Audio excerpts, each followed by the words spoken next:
इसके कुम्हार हैं। जो घड़ा है वो तो मिट्टी और चाक से बनता है। कुम्हार कितना भी होशियार हो, अगर मिट्टी बढ़िया मिट्टी और चाक ना हो तो घड़ा नहीं बन सकता है। बिहार में हम पदयात्रा के जरिए वो मिट्टी, वो अच्छी मिट्टी और चाक ढूंढ रहे हैं। बिहार में जो हम लोग की परेशानी है, गरीबी है, पिछड़ापन, बदहाली है, इसका मूल कारण यहाँ के लोगों की राजनीतिक बंधुआ मजदूरी है। ये भ्रष्टाचार की वजह से बिहार पिछड़ा है ऐसी बात नहीं है, जाति की वजह से बिहार पिछड़ा ऐसी बात नहीं है। क्योंकि मैंने पूरे देश दुनिया में काम किया है, ऐसा नहीं है कि दूसरे राज्यों में भ्रष्टाचार नहीं है। ये भी सही बात नहीं है कि जाति सिर्फ बिहार में ही है। लेकिन बिहार में सबसे अलग बात यह है कि पूरे 5 वर्ष यहाँ के लोग अपने दुख तकलीफ में रहते हैं। उनको पता है कि यहाँ पढ़ाई की व्यवस्था नहीं है, उपचार की व्यवस्था नहीं है, रोजगार नहीं है, सड़क नहीं है, नाली गली पानी नहीं है, रहने जीने खाने का कोई अच्छा व्यवस्था नहीं है। इन सारी बातों को जानने समझने झेलने के बाद भी जब लोग वोट करने जाते हैं तो पिछले 30-35 वर्षों में बिहार में अधिकांश लोगों ने सिर्फ 4 मुद्दों पर वोट किया है। पहला मुद्दा है जाति, दूसरा मुद्दा है हिंदू मुसलमान धर्म, तीसरा एक बहुत बड़ा वर्ग है जो सिर्फ भाजपा के डर, लालू जी के डर से भाजपा को या लालू के विरोध में खड़े हुए पार्टियों को वोट करता है, और एक माइनॉरिटी का, मुसलमानों का एक बड़ा वर्ग है जो करीब 18% वोट है, वो सिर्फ भाजपा को इसलिए वोट कर रहा है क्योंकि लालू जी को इसलिए वोट कर रहा है क्योंकि उसको भाजपा से डर है। इन्हीं 4 बिंदुओं पर तो सारी समस्याओं को समझने झेलने के बाद, चर्चा करने के बाद जब चुनाव होता है तो लोग मूलतः इन्हीं चारों बात पर वोट करते हैं। इसी सीख से, इसी अनुभव के आधार पर पदयात्रा का पहला उद्देश्य बनाया गया कि गांव-गांव जाकर लोगों को ये बताया जाए कि आपने जाति पर वोट करके देख लिया, आपने धर्म विचारधारा के नाम पर वोट करके देख लिया, अपने उम्मीदवारों को वोट करके देख लिया, आपका और आपके बच्चों का जीवन नहीं सुधरा। एक बार आप अपने बच्चों के लिए वोट करके देखिए, देश के लिए नहीं, राज्य के लिए नहीं, जाति के लिए नहीं, सिर्फ और सिर्फ अपने बच्चों के भविष्य के लिए वोट कीजिए। तो पदयात्रा का ये पहला उद्देश्य है, गांव-गांव जाना और छोटी-छोटी नुक्कड़ सभाएं कर कर लोगों को ये बताना कि आप अगर अपनी बदहाली परेशानी से निकलना चाहते हैं तो आने वाले समय में वोट जिसको भी करना है कीजिए, लेकिन वोट अपने बच्चों के भविष्य के लिए कीजिए। और इसी क्रम में हम लोग जब पदयात्रा में पिछले 17 महीने से चल रहे हैं तो प्रतिदिन हम लोग 4 से 5 हर 2-2.5 किलोमीटर पर एक ऐसी जनसभा, छोटी सभा हम लोग करते हैं। दूसरा पदयात्रा का जो उद्देश्य है कि बिहार में 55% लोग ऐसा मानते हैं कि बिहार में राजद, जदयू और भाजपा कांग्रेस से अलग एक नया दल और विकल्प बनना चाहिए। इसको लेकर आधे से ज्यादा लोगों में सहमति है। इसका मतलब ये नहीं है कि सारे लोग ये कह रहे हैं कि जनसुराज बनना चाहिए या जनसुराज को वोट पड़ना चाहिए। इसका मतलब सिर्फ इतना है कि आधे से ज्यादा लोग ये समझते हैं कि अभी के जो यहाँ 3 प्रमुख दल हैं, इनसे अलग हटकर बिहार में एक नए दल, नए विकल्प की जरूरत है। इसी आंकड़े के आधार पर, इसी समझ के आधार पर पदयात्रा का दूसरा उद्देश्य बनाया गया कि अगर बिहार में आधे से ज्यादा लोग चाहते हैं कि बिहार में एक नया दल बनना चाहिए तो मैं समाज में जाऊं, लोगों की मदद करूं, उनके बीच से ऐसे लोगों को निकालूं जो नया दल बनाना चाहते हैं, और उनको दल बनाने में जो मदद चाहिए, सलाह चाहिए, सुविधा चाहिए, व्यवस्था चाहिए, वो जनसुराज के माध्यम से उनको दूं। आप में से कई लोगों को ऐसा लगता है कि प्रशांत किशोर जो पहले काम करते थे, नेताओं को, दलों को सलाह देते थे, और आज जो कर रहे हैं इसमें बहुत कोई फर्क है। मैं आपको बता रहा हूं, इसमें मूलतः कोई फर्क नहीं है। काम मैं वही कर रहा हूं जो पहले करता था। पहले मैं दलों को, नेताओं को सलाह देता था, उनके दलों को व्यवस्थित करने में उनकी मदद करता था, उनको चुनाव लड़ने में मदद करता था। अब मैंने दलों और नेताओं को छोड़कर बिहार के समाज के लिए ये काम शुरू कर दिया है। लोगों को ये बता रहे हैं कि भाई आप कैसे संगठित होकर दल बना सकते हैं, आप किन मुद्दों को लेकर जनता के बीच में जा सकते हैं, कैसे आप चुनाव लड़ेंगे तो आप चुनाव जीत सकते हैं। तो पहला उद्देश्य ये है, घर घर जाकर, गांव-गांव जाकर लोगों को बताना कि आप अपने और अपने बच्चों के भविष्य के लिए वोट कीजिए। दूसरा, अगर आपको लगता है कि नया दल बनाने की जरूरत है तो आइए, कंधा लगाइए, खुद दल बनाइए। पैसे की, जाति की, व्यवस्था की चिंता मत कीजिए। वो चिंता अपने भाई, अपने बेटे प्रशांत किशोर पर, जनसुराज पर छोड़िए। लेकिन अगर आपको बिहार में नया दल बनाना है तो इसमें आप साथ में आइए। और तीसरा और अंतिम जो इसका उद्देश्य है, अगर लोग सही तरीके से वोट कर भी दें, सही लोगों का दल बन जाए, उसका चुनाव हो भी जाए, तो भी बिहार की बदहाली परेशानी दूर तब तक नहीं होगी जब तक उन लोगों के पास बिहार को सुधारने का एक विजन, एक कार्यक्रम, एक सोचा समझा प्रयास करने का आधार न हो। तो पदयात्रा का तीसरा उद्देश्य है कि बिहार के 8,500 पंचायतों का, हर पंचायत का अलग अलग अगले 10 बरस में 10 बरस की योजना बनाना, ताकि हर पंचायत के लिए चुनाव से पहले लोगों को ये बताया जा सके कि अगर वो जनसुराज का कल जनता की सरकार बनती है, जनसुराज की सरकार बनती है, तो आपके पंचायत में उनके पंचायत को विकसित बनाने के लिए क्या किया जाएगा। और ये जो योजना हम लोग बना रहे हैं, यही वजह है कि पदयात्रा में इतना समय लगता है।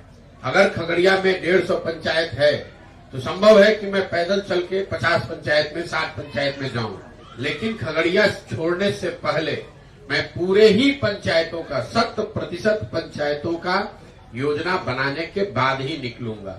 अभी तक के पदयात्रा के जो अनुभव रहे हैं उसका मैं एक संक्षिप्त ब्यौरा आपको दे दूं। अभी तक 17 महीने में बिहार में 4,500 से ज्यादा गांव में पैदल चल के जो मैंने पाया, यहाँ की सबसे बड़ी समस्या बेरोजगारी और पलायन। जिन पंचायतों में बाढ़ का प्रकोप है वहां 60 से 70% युवा आज बिहार से बाहर रह रहा है। जिन पंचायतों में प्रखंडों में बाढ़ की का खतरा नहीं है, वहां पर भी 40 से 50% युवा जो है वो बाहर रह रहे हैं। इसी तरीके से बेरोजगारी जो है, बेरोजगारी यहाँ बहुत है, ये बात सब लोग जानते हैं, लेकिन ये बेरोजगारी भी सिर्फ यहाँ पर अनपढ़ या पढ़े लिखे किसी एक वर्ग, एक समाज की समस्या नहीं है। जो बिहार में सो-कॉल्ड समृद्ध लोग हैं, उनके बच्चों के रोजगार की भी समस्या बहुत ही बड़ी है। मैं रास्ते में चलता हूँ तो ऐसे लोग जिनके पास 10-20 बीघा जमीन है, रोजी रोजगार है, पेट्रोल पंप है, छोटा मोटा व्यापार करते हैं, वो भी आकर अपने बच्चों के 20,000 25,000 रुपए के नौकरी के लिए भी हाथ पैर जोड़ने को लोग तैयार है। बेरोजगारी का आलम ये है। दूसरा जो इसी तरह का सबसे बड़ी परेशानी दिखी वो है बिहार में शिक्षा व्यवस्था का ध्वस्त हो जाना। बिहार में शिक्षा व्यवस्था बहुत अच्छी कभी नहीं थी। हम खुद सरकारी विद्यालय में बिहार में पढ़े हैं, लेकिन हर जिले में प्रखंड के स्तर पर, अनुमंडल के स्तर पर 2-4 विद्यालय यहाँ हमेशा ऐसे थे, सरकारी विद्यालय, जिनमें पढ़कर आप अपना जीवन सुधार सकते थे। लोगों को मालूम है भैया एमएस कॉलेज है, लंगट सिंह कॉलेज है, सीएम साइंस कॉलेज है, पटना साइंस कॉलेज है, पटना कॉलेज है। अगर हम वहां पहुंच गए हमारी जीवन बेहतर हो सकती है। पिछले 15-20 सालों के जो ये समता मूलक शिक्षा नीति का असर ये हुआ कि पूरी व्यवस्था ही चौपट हो गई। कई लोगों को ऐसा लगता है कि बिहार में शिक्षा व्यवस्था इसलिए खराब है कि यहाँ पर जो नियोजित शिक्षक हैं या शिक्षकों की गुणवत्ता अच्छी नहीं है। कुछ लोग ये बताते हैं कि स्कूल में खिचड़ी बंट रहा है, इसलिए बिहार में शिक्षा व्यवस्था खराब है। मैं इस दोनों बात को सिरे से खारिज करता हूँ। मैं आपको ये बता रहा हूँ, अगर सिर्फ खिचड़ी बांटने से बिहार में शिक्षा व्यवस्था खराब हुई है तो 8वीं क्लास से ऊपर के जो विद्यालय हैं वहां पर तो खिचड़ी नहीं बंटता है, वहां पर पढ़ाई क्यों नहीं हो रही है? अगर सिर्फ शिक्षकों की गुणवत्ता से, नियोजित शिक्षकों की वजह से ही शिक्षा व्यवस्था खराब हुई है तो सीएम साइंस कॉलेज में, एमएस कॉलेज में, लंगट सिंह कॉलेज, पटना कॉलेज में क्यों नहीं पढ़ाई हो रहा है? वहां पर तो नियोजित शिक्षक नहीं है। लोगों के भी दिमाग में शिक्षा की जो महत्ता पहले थी वो कहीं न कहीं धीरे धीरे कम हो गई है। जितने शिक्षण संस्थान हैं वो सिर्फ खिचड़ी और सरकारी व्यवस्था को, सरकारी सुविधाओं को बांटने का केंद्र बना दिया गया है। तो स्कूल से खिचड़ी बंट रहा है और कॉलेज से डिग्री बंट रहा है, पढ़ाई दोनों में कहीं नहीं हो रहा है। जब इस कालखंड का इतिहास लिखा जाएगा तो मेरा ऐसा मानना है कि नीतीश कुमार के कालखंड का, उनके 18-19 साल के शासनकाल में बिहार की शिक्षा व्यवस्था का ध्वस्त होना उनके शासनकाल का सबसे बड़ा काला अध्याय होगा। मैंने लालू जी के लिए भी ये बात कही है। लालू जी के लोगों का, उनका खुद का दावा रहा है कि हमने गरीबों को, वंचितों को आवाज दी, सम्मान दिया। बिल्कुल ठीक बात है, मैं बिल्कुल कैमरे पर कहता हूं लालू जी ने ऐसा काम किया और इस बात के लिए लालू जी का सम्मान होना चाहिए। लेकिन उससे जो बड़ी बात है कि लालू जी ने जिन समाज के वर्गों को सम्मान दिया, आवाज दिया, उन समाज के वर्गों के बच्चों को शिक्षा नहीं दी। उन बच्चों को उन समाज के लोगों को जमीन नहीं दिया, उनको पूंजी व्यापार रोजी रोजगार नहीं दिया। नतीजा ये हुआ कि ये 25-30 वर्ष से आवाज पाए हुए लोग लालू जी के सम्मान में, लालू जी के लिए आवाज तो लगा रहे हैं, लेकिन उनके बच्चों की, उनके परिवार की स्थिति नहीं बदली। खगड़िया से बेहतर इसका एग्जाम्पल कुछ नहीं है। 61% जमीन खगड़िया में कृषि योग्य, 61% जमीन पर बाढ़ का खतरा है। नोटिफाइड जमीन है यहाँ की। तो यहाँ पर या तो, और बाढ़ की चर्चा होती है, पूरे बिहार के स्तर में करीब 50% कृषि योग्य जमीन पर बाढ़ का खतरा है। इसकी चर्चा भी होती है, आप लोग बात भी करते हैं, सब लोग इसका संज्ञान भी लेता है। लेकिन एक जो दूसरी बड़ी समस्या मैंने पदयात्रा के दौरान देखी कि जो बाकी 50% जमीन है जहां बाढ़ नहीं आता है, उसमें से भी आधे से ज्यादा जमीन या तो जल जमाव से प्रभावित है या नदियों के कटाव से प्रभावित है। तो पिछले 10 वर्ष में देश का एकमात्र ऐसा राज्य है जहां सिंचित भूमि की मात्रा 11% कम हो गई है। मतलब 10 वर्ष पहले अगर 100 एकड़ जमीन के लिए नहर या नलकूप की व्यवस्था थी, तो नहरों के रखरखाव या नलकूप के रखरखाव के अभाव में वो मात्रा घट के अब 89 एकड़ रह गई है। आप गांव देहात में लोग बताते हैं, भैया ये नहर था, 10 वर्ष पहले इसमें पानी आता था, अब आना बंद हो गया। पहले यहाँ नलकूप था, पहले चलता था, अब वो नहीं चल रहा है। और किसानों की जो बदहाली का तीसरा कारण है भूमि सुधार, जल प्रबंधन के बाद तीसरी जो सबसे बड़ी वजह समझ में आई, वो है उनके फसलों का उचित दाम न मिलना। इन सारी परेशानियों के बावजूद जो किसान यहाँ पैदा कर रहा है, उसको उसके फसल का दाम मिलता ही नहीं है। न यहाँ कोऑपरेटिव है, न यहाँ कोई एफपीओ है, न कोई मंडी है, न बाजार समिति है, न कोई प्राइवेट सेक्टर है। इसकी वजह से बिहार में एक आर्थिक अध्ययन है, ये भी आंकड़ा याद कर लीजिए, हर साल बिहार में जो लोग हम आप पैदा करते हैं, यहाँ के किसान, उनको उनके फसल का उचित दाम नहीं मिलने की वजह से करीब 20,000 करोड़ रुपए का लोगों का नुकसान हो रहा है। 20,000 करोड़। अभी 2 महीना पहले धान कटा है, धान का आधिकारिक मूल्य है 21,500 रुपया। यहाँ के किसानों ने धान बेचा है 1600 में, 1700 में। कमोवेश यही स्थिति सभी फसलों की है। मैं एक और आंकड़ा आपको देना चाहता हूं। बिहार यूपी में हम लोग समझते हैं कि पंजाब हरियाणा में जो किसान है वो बड़ा धनी है, तो एक आंकड़ा याद रखिए, पिछले 10 वर्ष में पंजाब में 70% धान और करीब 75% गेहूं सरकार ने सरकारी मूल्य पर खरीदा है। बिहार में पिछले 10 वर्ष में 13% धान और 1% गेहूं ही सरकारी संस्थाओं पैक्स के माध्यम से खरीदा गया है। सिर्फ 13% धान और 1% गेहूं ही सरकारी मूल्य पर खरीदा गया है। तो ये जो 3 बड़े मुद्दे हैं, बेरोजगारी, पलायन, दूसरा शिक्षा व्यवस्था का ध्वस्त होना और तीसरा किसानों की बदहाली, ये ऐसे मुद्दे हैं जो हर जिले, हर प्रखंड, हर पंचायत में मिले। इसके अलावा जो 4 केंद्र सरकार की बड़ी योजनाएं हैं, उसकी जमीनी हकीकत आपको बताना चाहता हूं। केंद्र सरकार की सबसे बड़ी योजना है प्रधानमंत्री गरीब कल्याण योजना, जिसमें लाभार्थियों को 5 किलो अनाज मिलने की बात बताई गई है। पूरे बिहार में अभी तक मैं जहां पर गया हूं, लाभार्थियों को 5 किलो नहीं 4 किलो अनाज प्रति माह मिल रहा है। और ये जो 20% की चोरी है, ये चोरी इसलिए हो रही है, ये कम अनाज उनको इसलिए मिल रहा है, ऐसा नहीं है कि राशन के दुकान वाले चोरी कर रहे हैं। ये 35 से 40 रुपए प्रति क्विंटल की दर से जनप्रतिनिधि और अफसर जो गरीब कल्याण योजना के अनाज आता है, उसमें ये पैसा कमीशन काटा जा रहा है। और ज्यादातर जगह पर लोग कैमरे पर बता रहे हैं, इसमें 6 से 8 रुपए प्रति क्विंटल के दर से विधायक जी लोग भी अपना हिस्सा ले रहे हैं, चाहे विधायक किसी दल का हो। दूसरी केंद्र सरकार की बड़ी योजना है स्वच्छ भारत योजना, जिसमें लाभार्थियों को 12,000 रुपये शौचालय के लिए मिलने की बात बताई गई है। पूरे बिहार के पंचायत को ओडीएफ घोषित कर दिया गया है। मुखिया जी और अधिकारियों ने साथ में सिग्नेचर करके बताया कि ओडीएफ हो गया। मैं 4,500 गांव में पैदल चलने के बाद ये आपको कैमरे पर बता रहा हूं कि 2/3 से ज्यादा गांव में जहां हम गए, वहां पर खुले में शौच आज भी जीवन की सच्चाई है।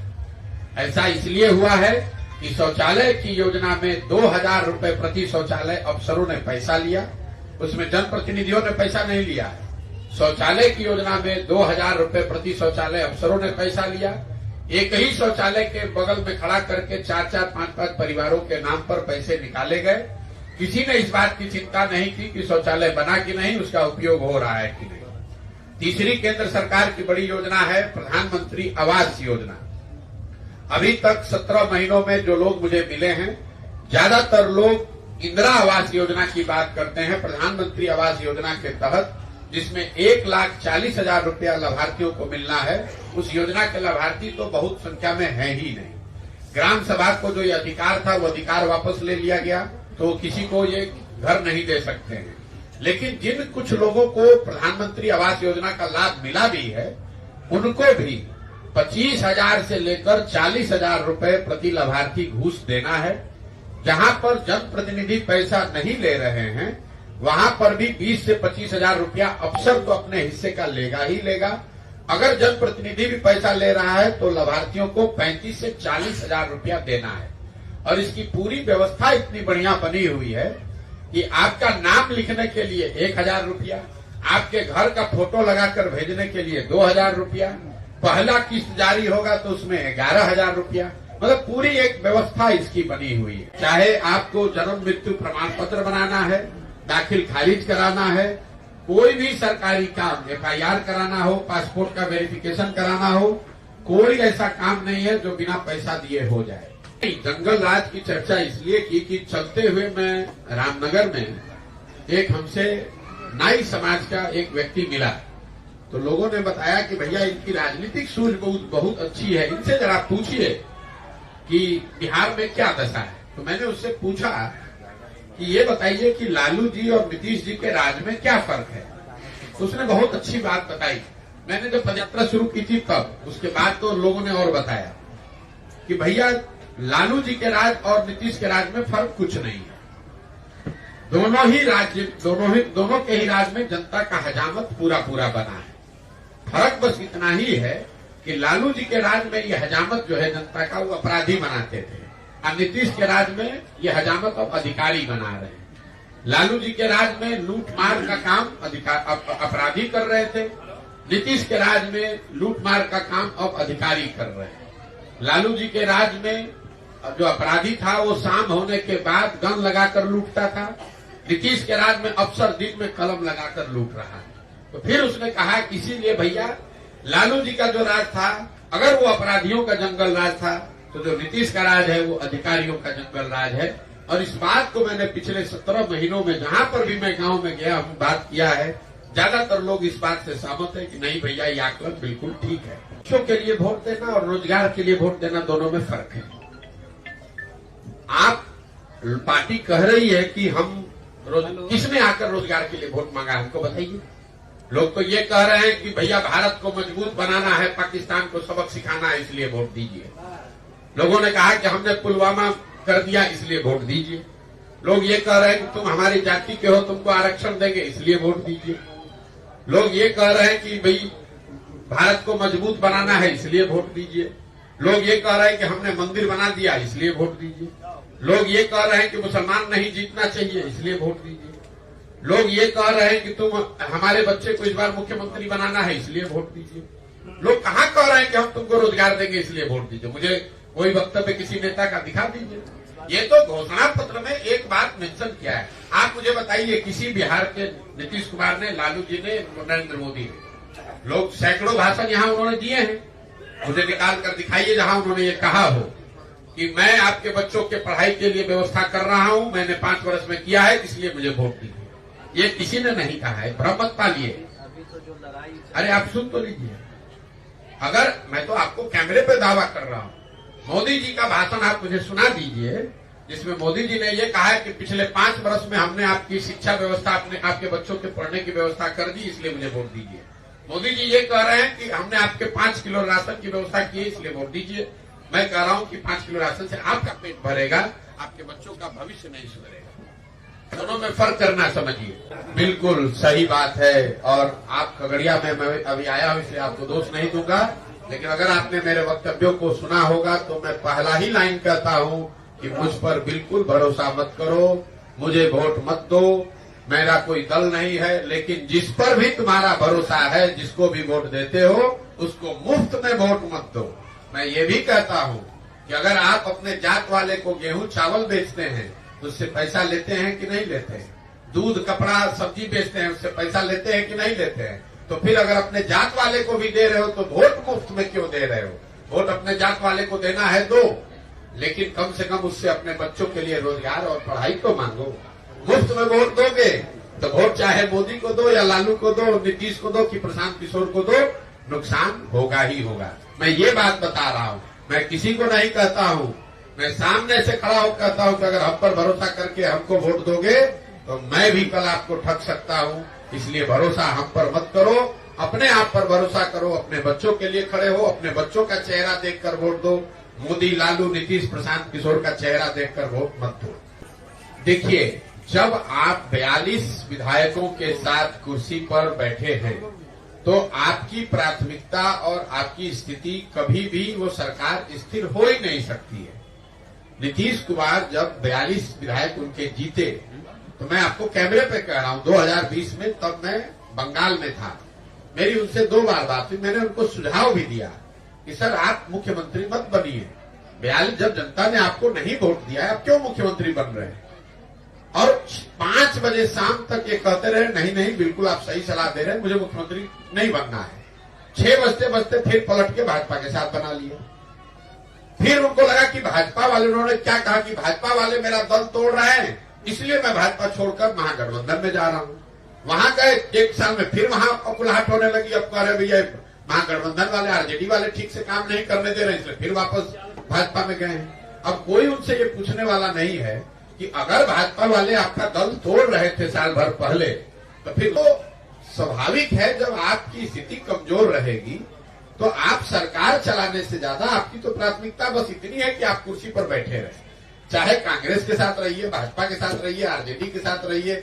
और ये बिहार का दुर्भाग्य है कि जब हम लोग को अपने रोजगार, पढ़ाई, पलायन पर चर्चा होनी चाहिए तो दिन रात यही चर्चा हो रही है कि कांग्रेस का आदमी कहां भागा, नीतीश कहां भागे, लालू कहां गए। अरे भैया कोई आ जाए, 35 वर्ष से इन चारों पार्टियों ने राज यहां किया है कि नहीं किया?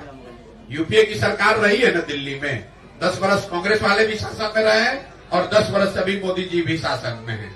आप जरा मुझे बताइए, बिहार से पलायन रुक गया? खगड़िया के में बच्चों के परिवारों की स्थिति सुधर गई?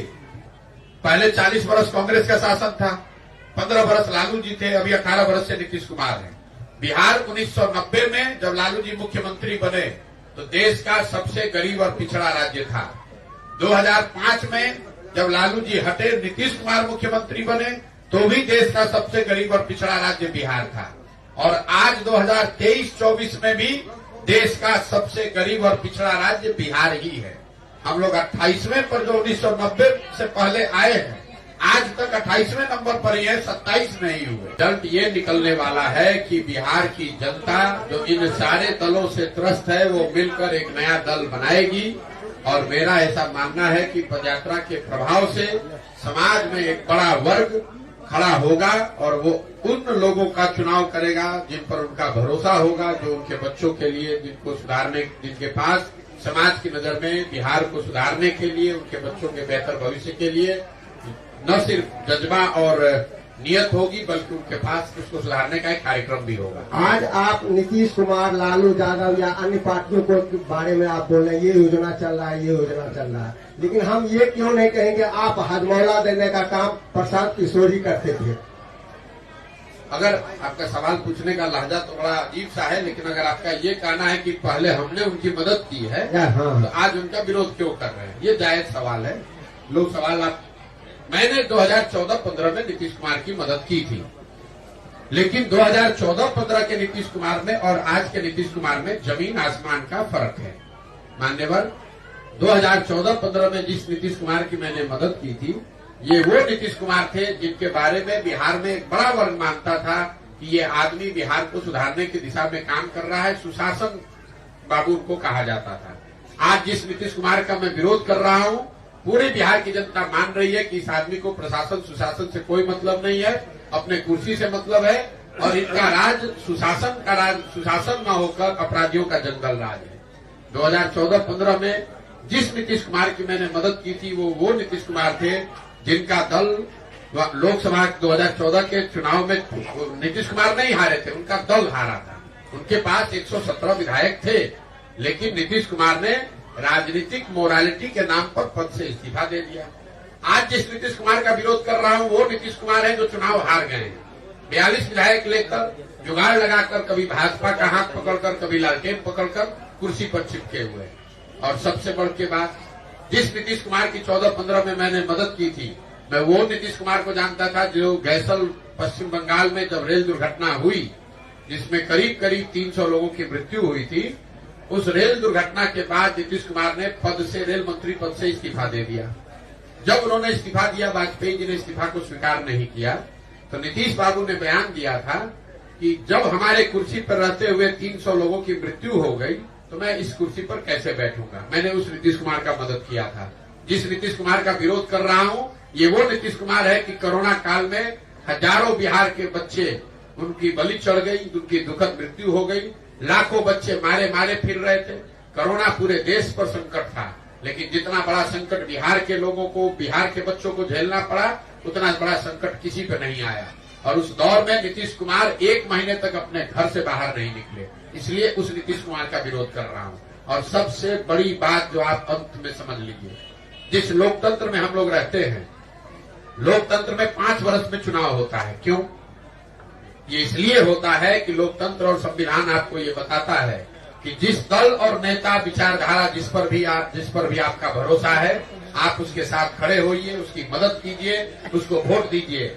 लेकिन वो वोट, वो भरोसा 5 वर्ष के लिए है, जिंदगी भर की बदुआ मजदूरी नहीं है। अगर आपके दिमाग से मैं चलूं तब तो एक बार आपने वोट दे दिया तो जीवन भर के लिए वही आदमी रहिए, चुनाव कराने की जरूरत क्या है। महोदय, आप तो लोकतंत्र ही खत्म कर देंगे। एक बार आप दे दिए वोट मोदी जी को तो फिर चुनाव का, फिर वोट बदलने का आपने अधिकार ही खो दिया आपके हिसाब से। तब तो एक बार मोदी जी बन गए प्रधानमंत्री, अब काहे के लिए वोट देने जाते हैं। और अगर मोदी जी ने काम नहीं किया, आपने वोट दूसरे को दिया, जिसका मतलब कि आप धोखा कर रहे हैं। आप धोखा नहीं कर रहे हैं, ये नागरिक होने के नाते आपका कर्तव्य है। इसी से लोकतंत्र चलता है। जब कोई अच्छा कर रहा है या आपका उस पर भरोसा है तो आप उसके साथ खड़े होइए। जब वो अच्छा नहीं कर रहा है तो जितनी ताकत से उसकी मदद की है उतनी ही ताकत से उसको धक्का देके बाहर भी हटाना ये नागरिक की जिम्मेवारी है। हिंदुत्व के नाम पर वोट देने वाले जनता को आप कैसे काउंटर करेंगे जो विकास के मुद्दे को प्राथमिकता नहीं देती? मेरे भाई, ऐसा है, ये आपका भ्रम है कि हिंदुत्व के नाम पर या जाति के नाम पर ही वोट पड़ता है। मैंने शुरू में ही कहा, वोट 4 महत्वपूर्ण बिंदुओं पड़ते हैं, उसमें एक हिंदुत्व भी फैक्टर है। पूरे देश में 80% हिंदू रहते हैं। पिछले बार जब लोकसभा का चुनाव हुआ, भाजपा को इतनी बड़ी जीत मिली तो भाजपा को कुल 38% वोट मिला है। 80% हिंदुओं के देश में अगर भाजपा को 38% वोट मिला है, इसका मतलब है कि आधे से ज्यादा हिंदुओं ने भाजपा को वोट नहीं दिया है। तो काहे आप बेकार घबराए जा रहे हैं? आप करें कैसे काउंटर करेंगे? हम काउंटर ऐसे करेंगे कि जो हिंदू भाजपा को वोट नहीं कर रहा है उसको कहेंगे कि तुम आओ और इस नए विकल्प में जुड़ो, और उसके साथ साथ जो हिंदू भाजपा को वोट दे रहे हैं उनको भी कह रहे हैं कि तुम हिंदू होने के नाम पर कितना दिन वोट देते रहोगे, अपने बच्चों के लिए, रोजगार और पढ़ाई के लिए वोट करो। प्रधान जी की नजर में बिहार में नया विकल्प क्या? नया विकल्प बिहार के लोगों के द्वारा मिलकर बनाए जाने वाला वो बनाए जाने वाला दल है जो यहाँ बिहार में सही मायनों में जनता का राज कायम करे और लोगों को ये जो राजनीतिक बंधुआ मजदूरी है, जहां लोग भाजपा के डर से लालू और लालू के डर से भाजपा को वोट देने के लिए बाध्य हैं, इस राजनीतिक गुलामी से, राजनीतिक बंधुआ मजदूरी से बाहर निकालें, ये मेरा रास्ता है। हम इसके नेता नहीं हैं, हम इसके कुम्हार हैं। जो घड़ा है वो तो मिट्टी और चाक से बनता है। कुम्हार कितना भी होशियार हो, अगर मिट्टी, बढ़िया मिट्टी और चाक ना हो तो घड़ा नहीं बन सकता है। बिहार में हम पदयात्रा के जरिए वो मिट्टी, वो अच्छी मिट्टी और चाक ढूंढ रहे हैं और अपने अनुभव से उस मिट्टी को गूंद कर उस चाक पर थोड़ा सा उसको सहारा देंगे और वो बढ़िया घड़ा बनकर आएगा। आप चिंता मत कीजिए। तेजस्वी यादव काहे पाला बदल के गए थे जदयू के साथ? भाई, नीतीश कुमार पलटू राम है, ये तो पूरा बिहार का बच्चा बच्चा जानता है। लेकिन अभी जो हुआ उससे ये भी पता चला कि मोदी और अमित शाह भी उतने ही बड़े पलटू राम हैं। अभी तो अमित शाह ने आकर बिहार में आज से कुछ महीने पहले कहा कि भाई बिहार के एक एक आदमी कान खोलकर सुन लो, नीतीश कुमार के लिए भाजपा के दरवाजे हमेशा के लिए बंद हैं। तो अभी मजाक क्या हो रहा है कि नीतीश अमित शाह ने दरवाजा तो ठीक बंद किया, खाली उसमें छिटकिनी लगाना भूल गए, फिर पलट के नीतीश के साथ चले गए। तो अगर नीतीश कुमार आरजेडी से पलट कर भाजपा में गए तो भाजपा वाले भी तो पलट कर गए हैं। यही हाल तेजस्वी यादव का है। अभी साल भर पहले नीतीश कुमार को पलटू राम बता रहे थे, जैसे ही नीतीश कुमार ने उप मुख्यमंत्री बनाया तो उनको विकास का मसीहा बताने लगे। जब विपक्ष में थे तो उनको शराब में उनको माफियागिरी दिख रही थी। नीतीश कुमार शराब माफिया के सरदार दिख रहे थे, उनको उप मुख्यमंत्री बना दिया तो बस उनको नीतीश कुमार ने अपना राजनीतिक गुरु दिखने लगा। तो सिर्फ नीतीश कुमार पलटू राम नहीं है, नीतीश कुमार तो पलटू राम के सरदार हैं, लेकिन इसमें सब पलटू राम है। मुझे ये बताइए, भाजपा के लोग, सम्राट चौधरी भी आते हैं भैया, भाजपा के सम्राट चौधरी क्या विशाख है समाज भाई? मैं अमित शाह की बात कर रहा हूँ। तो भाई नीतीश जी ने, मैं आपको एक और बात बता, नीतीश जी ने विधानसभा में एक बड़ा वल्गर स्टेटमेंट दिया था महिलाओं को लेकर। प्रधानमंत्री मध्य प्रदेश में प्रचार कर रहे थे तो उन्होंने मध्य प्रदेश में महिलाओं को कहा कि जिस दल के लोग इस तरह की महिलाओं के बारे में टिप्पणी करते हैं उनको सजा मिलनी चाहिए कि नहीं मिलनी चाहिए। वही मोदी जी सजा के तौर पर नीतीश कुमार को बिहार की महिलाओं का मुख्यमंत्री बना दिए। देखिए, ऐसा है, ये बिहार का दुर्भाग्य है।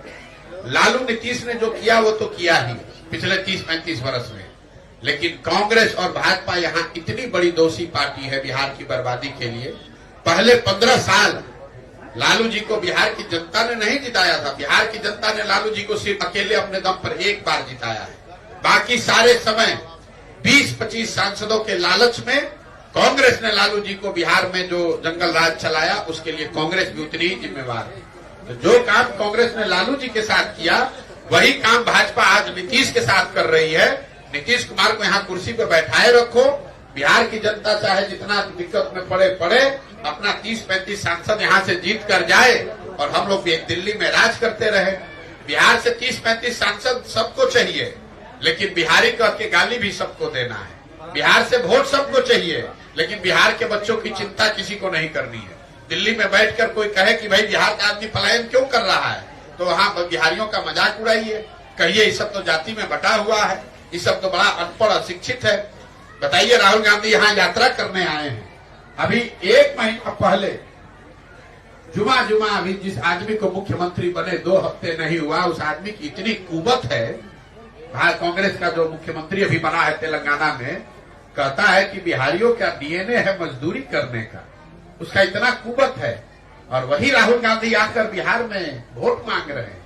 अगर हम लोग की कुवत मजदूरी करने की है तो हम लोग से वोट मांगने क्यों आ रहे हो भाई? तेलंगाना के वोट से ही बन जाओ देश के राजा।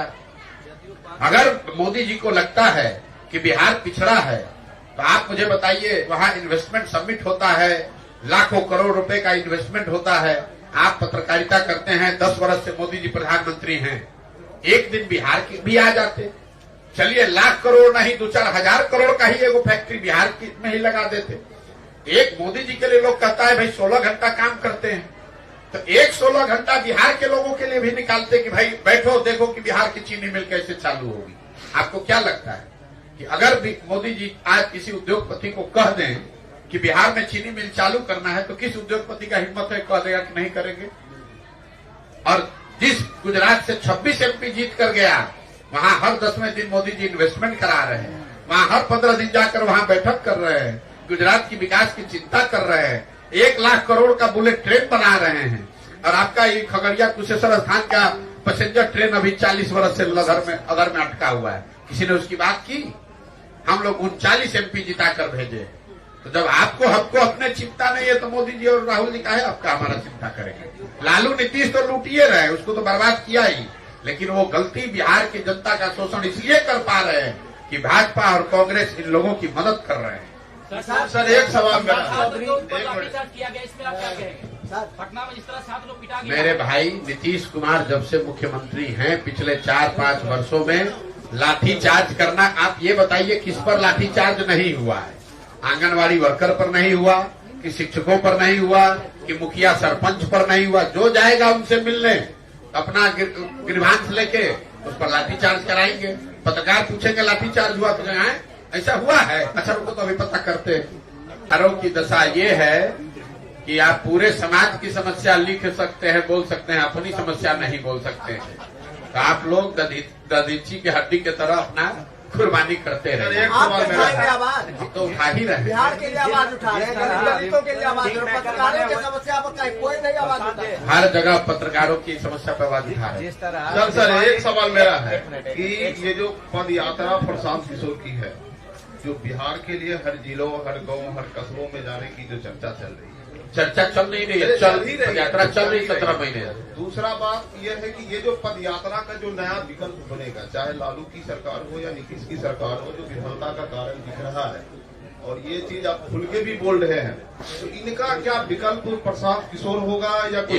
इनका विकल्प जनता का राज होगा, जिसका नाम है जन सुराज। और वो विकल्प लालू नीतीश का नहीं है, वो विकल्प होगा बिहार की गरीबी का। हम लालू नीतीश को यहाँ हटाने नहीं आए हैं, हम यहाँ गरीबी को हटाने आए हैं। हमारी लड़ाई लालू नीतीश मोदी और राहुल गांधी से नहीं है, हमारी लड़ाई यहाँ की गरीबी और पिछड़ापन से। इनका कोई चेहरा साफ हुआ है? इनका कोई चेहरा निकला है क्या विकल्प? भैया ऐसा है कि दही आप जमाते हैं ना, दही में मक्खन है, आपको दिखता नहीं है, लेकिन जब उसी दही को आप मखते हैं तो उसमें बढ़िया सुंदर सफेद मक्खन निकल के आ जाता है। हमको पूरा समाज को मत लेने दीजिए, बिहार को अपने आप आपको मक्खन भी दिखेगा और इसी समाज से वो निकला हुआ होगा, जो समाज की मदद से मक्खन निकलेगा वही यहाँ की व्यवस्था को सुधारेगा। अब चलिए पूरा दिन आप